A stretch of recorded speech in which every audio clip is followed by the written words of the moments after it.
Welcome to our channel. Today we how to transfer PySpark results into Amazon Athena step by step clearly. Start by preparing your PySpark environment with the required dependencies. Ensure you have access to your Amazon S3 bucket where you will store the results. Begin your PySpark session by initializing it in your script. Load the data you intend to analyze using the appropriate PySpark functions. Perform your data transformations and calculations with PySpark. Once you have the desired results, select the output data frame for saving. Convert the data frame into a format compatible with Amazon Athena, such as Parquet or CSV. Use the right method to save the results to your specified S3 bucket.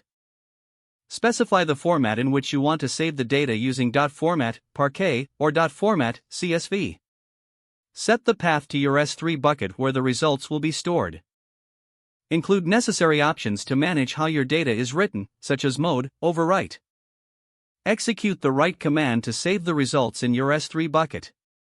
Once the data is safely stored in S3, navigate to the AWS Management Console. Go to the Athena service within the AWS Management Console. Create a new database if you don't have one already, using the query editor. Use the Create External Table command to define your table structure in Athena. Make sure to point your table definition to the S3 location of your saved data. Specify the format of your stored data within the table definition. After executing the table creation query, your data will be accessible via Athena. Perform queries against your newly created table to validate the successful transfer.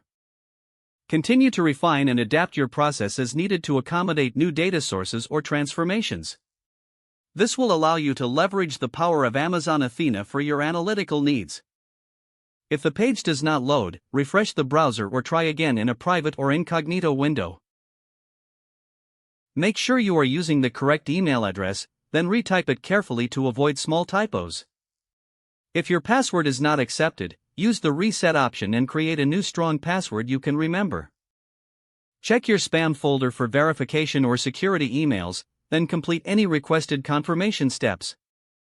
Enable two-factor authentication if available to improve account security and reduce unauthorized access risk. After signing in, review your profile details so your contact information and settings are accurate and current. Don't forget to like this video and subscribe to our channel for more step-by-step tech guides.